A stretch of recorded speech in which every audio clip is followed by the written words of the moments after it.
കോലാഹലം എന്ന cinema PVRന്റെ passport ഉപയോഗിച്ച് 123 രൂപയ്ക്കാണ് ബുക്ക് ചെയ്തത്. ഓഡി 6-ലായിരുന്നു ഈ സിനിമ സ്ക്രീൻ ചെയ്തുകൊണ്ടിരുന്നത്. ഓഡി 6 എന്ന് പറയുന്നത് ഫോറം മാളിലെ PVR ഓഡി 6 എന്ന് പറയുന്നത് ഒരു ഫ്ലാറ്റ് റേഷ്യോ സ്ക്രീനാണ്. ഈ സിനിമ കോലാഹലം എന്നുള്ള സിനിമയും ഒരു ഫ്ലാറ്റ് റേഷ്യോയിലുള്ള പടമായിരുന്നു.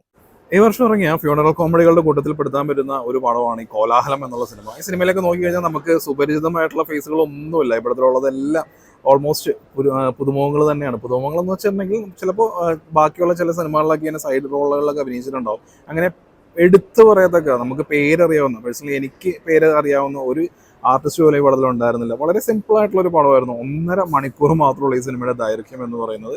ഇതിന്റെ പ്രൊഡ്യൂസർ എന്ന് പറയുന്നത് സന്തോഷ് പുത്തനാണോ പൂതൻ എന്താണ് അതിന്റെ ആക്ച്വൽ പ്രൊനൗൺസിയേഷൻ എന്ന് എനിക്കറിയില്ല. സിനിമ തുടങ്ങിയപ്പോൾ മുതൽ പുള്ളിയുടെ പേര് ഇംഗ്ലീഷിലാണ് എഴുതി കാണിച്ചിരിക്കുന്നത്. അപ്പോൾ ഇതിന്റെ ഒരു പ്രൊനൗൺസിയേഷൻ എന്താണ് എന്നുള്ളതൊരു ക്യൂരിയോസിറ്റി ഉണ്ടായിരുന്നു. പക്ഷെ പടം മുഴുവൻ നോക്കി അവസാനം വരെ നോക്കിയിട്ടും അതിന്റെ മലയാളത്തിൽ എന്താണ് അതിന്റെ ആക്ച്വൽ എന്നുള്ളത് നമുക്ക് സന്തോഷം എന്ന് പറയാം. അപ്പോൾ ഈ നിർമ്മാതാവും അഭിനേതാവുമായിട്ടുള്ള ഈ പുള്ളിയാണ് ഈ പടത്തിലെ നായകൻ എന്ന് പറയുന്നത്. ഒരു വീട്ടിൽ മോഷ്ടിക്കാൻ വേണ്ടി കയറുന്ന ഒരു കള്ളന്റെ കഥയാണ്. അപ്പോൾ മോഷ്ടിക്കാൻ വേണ്ടി ആ കയറുന്ന വീട്ടിൽ എന്തൊക്കെ സംഭവിക്കുന്നു എന്നുള്ളതാണ് ഈ സിനിമ പറയുന്നത്. പിന്നീട് അതൊരു ഫ്യൂണറൽ ഡാർക്ക് കോമഡി എന്നുള്ള രീതിയിലേക്ക് മാറുന്നു. അപ്പോൾ ഈ നല്ലവനായ ഒരു കള്ളന്റെ കഥ പറയുന്ന ഈ സിനിമയിൽ 1.5 മണിക്കൂറിൽ വരെ ഏതൊക്കെ രീതിയിലുള്ള കോമിക് എലമെന്റ്സ് ഒക്കെ ആഡ് ചെയ്യാമെന്നൊക്കെയാണ് ഒരു ശ്രദ്ധിച്ചിരിക്കുന്നത്. അപ്പോൾ അതിൽ കുറേ ക്യാരക്ടേഴ്സ് വരുന്നുണ്ട്. ക്യാരക്ടേഴ്സിന്റെ ബാക്ക് സ്റ്റോറിയൊക്കെയാണ് ഈ സിനിമകളുടെ പാട്ടുകളായിട്ട് വരുന്നത്. അപ്പോൾ ഈ സിനിമയുടെ മ്യൂസിക് എന്ന് പറയുന്നത് വിഷ്ണു ശിവശങ്കർ എന്ന് പറയുന്ന ഒരാളാണ്. ഈ പടത്തിന്റെ തുടക്കത്തിൽ തന്നെ ഞാൻ ശ്രദ്ധിക്കാൻ കാരണം വളരെ ക്യാച്ചി ആയിട്ടുള്ള ഒരു രസമുള്ള ഒരു പാട്ടുണ്ട്.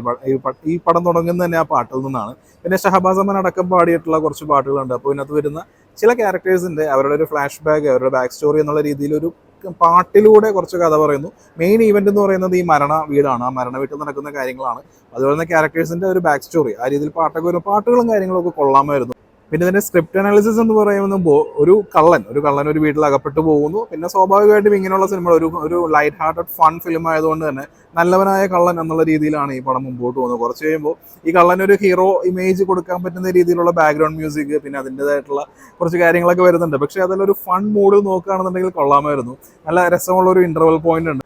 പടത്തിന്റെ രണ്ടാം പകുതിയിൽ ഈ സ്റ്റോറി ഡെവലപ്പായി വരാൻ നേരത്ത് നമുക്ക് ഓക്കെ ഈ കള്ളൻ, അതായത് ഈ പറഞ്ഞ മെയിൻ ക്യാരക്ടർ എന്താണ് ചെയ്യാൻ പോകുന്നത് തുടങ്ങിയ കാര്യങ്ങളെല്ലാം ഭയങ്കര പ്രഡിക്റ്റബിൾ ആണ്. എന്താണ് സംഭവിക്കാൻ പോകുന്നത് തുടങ്ങിയ കാര്യങ്ങളെല്ലാം നമുക്ക് ഊഹിക്കാൻ പറ്റുമെന്നുള്ളതൊരു കുറവായിട്ട് കാണാം. പക്ഷേ ഇതുപോലുള്ള ഫൺ വാച്ച് മൂഡ് പടങ്ങൾക്കൊക്കെ നമ്മളത് വളരെ പ്രഡിക്റ്റബിൾ ആണെങ്കിലും നമ്മളെ ബോറടിപ്പിക്കുക അതേസമയം പോയി കഴിഞ്ഞിട്ടുണ്ടെങ്കിൽ കൊള്ളാം എന്നുള്ള രീതിയിലാവുമ്പോൾ ഈ പടത്തിന് പാസ് മാർക്ക് മേടിച്ചു പോകുന്നുണ്ട്. അത്ര പരിചയമുള്ള മുഖമൊന്നും ഈ പടത്തിലില്ല. എന്നാൽ പോലും ആ ക്യാരക്ടർ അത് നല്ല രീതിയിൽ പിടിച്ചു ചെയ്തിട്ടുണ്ട്. സിനിമയുടെ കഥ, തിരക്കഥാ സംഭാഷണം വിശാൽ വിശ്വനാഥൻ എന്നുള്ള ആളാണ് ചെയ്തിരിക്കുന്നത്. ഈ സിനിമയുടെ കഥ സിമ്പിൾ പ്ലോട്ടാണ്. വളരെ വളരെ ലൈറ്റ് ഹാർട്ടഡ് ആയിട്ടുള്ള ഒരു ചെറിയൊരു ഫൺ ഫിലിം. അപ്പോൾ അത് സ്ക്രീൻ പ്ലേയിലേക്ക് വരുമ്പോൾ കാര്യമായിട്ടുള്ള കോൺഫ്ലിക്റ്റോ കാര്യങ്ങളോ ഒന്നുമില്ല. ഇങ്ങനെ ഒരുപാട് ക്യാരക്ടേഴ്സിനെ പരിചയപ്പെടുത്തുന്നു, ആ രീതിയിൽ പോകുന്നു, ആൾമാറാട്ടം ആ രീതിയിലൊക്കെ പോകുന്ന സിമ്പിൾ ആയിട്ടുള്ള കഥയാണ്.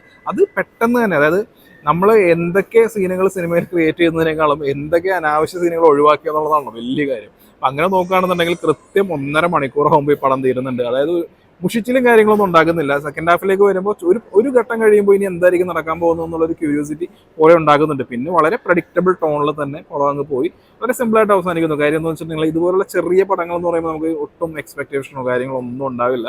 അതുകൊണ്ട് തന്നെ ഒരു തൃപ്തികരമായിട്ടുള്ള ഒരു സിനിമാറ്റിക് എക്സ്പീരിയൻസ് ആയിരുന്നു. And thanks to PVR passport. അങ്ങനെ മൊത്തത്തിൽ നോക്കിക്കഴിഞ്ഞാൽ കോലാഹലം ഒരു കൊള്ളാവുന്ന ഒരു സിനിമയാണ്. 1.5 മണിക്കൂർ ഒരു ഫൺ വാച്ച് ആണ്. നമുക്കൊരു ഉച്ചപ്പടം എന്നൊക്കെ പറയില്ലേ, നമ്മളതിന് ഭക്ഷണം കഴിച്ചുകൊണ്ടിരിക്കുമ്പോൾ ചെറിയ ആൾമാറാട്ടം കോമഡി അതൊക്കെ ആയിട്ട് വരുന്ന ചെറിയ ഒരു പടം. അത് ഒരു സറ്റയർ, അതായത് സറ്റയർ അല്ല, ഒരു ബ്ലാക്ക് കോമഡി എന്നുള്ള രീതിയിൽ ഒരു ഫ്യൂണറലിന്റെ ബാക്ക്ഗ്രൗണ്ടിൽ പറയുന്നു. രസമുണ്ട്. ഒരു ദോഷമൊന്നുമില്ലാത്ത ഒരു സിമ്പിൾ കുഞ്ഞു പടം.